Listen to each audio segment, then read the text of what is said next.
శంషాబాద్ మహిళా హత్య దహనం కేసులో సంచలన నిజాలు వెలుగులోకి వస్తున్నాయి. మృతురాలిని మంజులుగా గుర్తించారు పోలీసులు. ఆర్థిక లావాదేవీలే హత్యకు కారణంగా నిర్ధారించారు.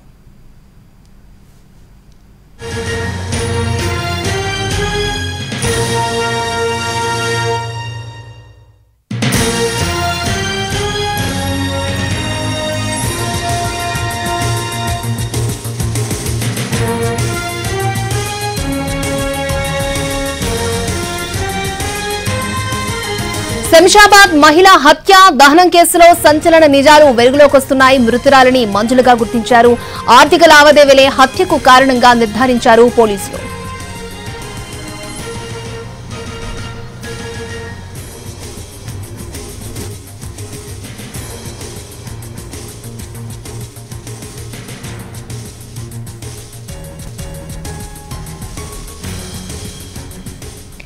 శంషాబాద్ మహిళా హత్య దహనం కేసులో సంచలన నిజాలు వెలుగులోకి వస్తున్నాయి. మొత్తానికి మిస్టరీ అయితే వీడింది. ఇదే అంశానికి సంబంధించి మరిన్ని అప్డేట్స్ మా ప్రతినిధి రవి మనకు అందిస్తారు. రవి, అక్షయ, ముఖ్యంగా మంజుల హత్య ఆ తర్వాత దహనం కేసులో ఆర్థిక లావాదేవీలే కారణంగా తెలుస్తుంది. మంజుల ఒక లేడీకి ₹1,00,000 అప్పుగా ఇచ్చినట్లు తెలుస్తుంది. స్థానికంగా వాళ్ళ ఇంటికి సమీపంలోనే ఒక లేడీస్ ఎంపోరియం నడుపుతోంది. ఆ మహిళకు కొన్ని నెలల క్రితం ₹1,00,000 అప్పుగా ఇచ్చింది. ఆ తర్వాత నెల నెల వడ్డీ చెల్లిస్తున్నటువంటి ఆ మహిళ ఒక 3-4 నెలల నుంచి వడ్డీ కూడా చెల్లించట్లేదు.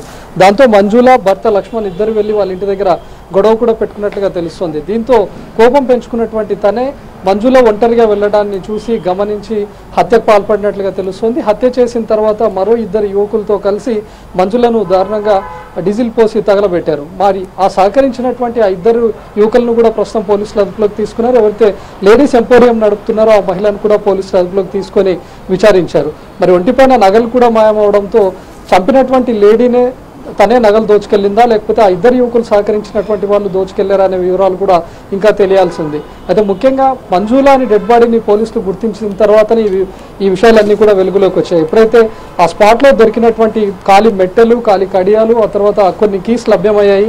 వాటి ఆధారంగా అప్పటికే అనుమానాస్పద స్థితి కేసు నమోదు చేసుకున్నటువంటి ఆర్జీఐ పోలీసులు మంజుల భర్త కూడా తన భార్య కనిపించట్లేదని చెప్పి ఫిర్యాదు చేశాడు. దాంతో మంజుల భర్త లక్ష్మణ్ను పిలిచారు. వాళ్ళ కుటుంబ సభ్యులను కూడా పిలిచి ఈ కీసు అదేవిధంగా కడియాలను చూసి గుర్తుపట్టమన్నారు. అయితే ముందుగా కడియాలు అదేవిధంగా మెట్టెలను చూసి అంత ఈజీగా గుర్తుపట్టలేకపోయినప్పటికీ ఆ దొరికినటువంటి కీస్ను తీసుకొని వెళ్ళి మంజుల ఇంట్లో ఉన్నటువంటి బీరువాను ఓపెన్ చేయగా అవి తెచ్చుకున్నాయి. దాంతో అక్కడ లభించినటువంటి డెడ్ బాడీ మంజులదేగా గుర్తించారు. పోలీసులు ఎవరైతే అనుమానం పడ్డారో ఆ వివరాలను కూడా లక్ష్మయ్యకు చెప్పడంతో నిజమే, మేము ₹1,00,000 అప్పుగా ఇచ్చాము, ఆ మహిళతో గొడవ పడినటువంటి మాట కూడా విషయమే అని చెప్పి మంజుల భర్త లక్ష్మయ్య కూడా పోలీసులకు చెప్పాడు. దాంతో అటు ఎవరైతే మహిళ లేడీస్ ఎంపోరియం నడుపుతుందో తను ఇప్పటికే పోలీసులు అదుపులోకి తీసుకొని విచారించారు. వాళ్ళ 2 కూతుర్లను కూడా ఇక్కడికి పిలిపించి విచారించారు.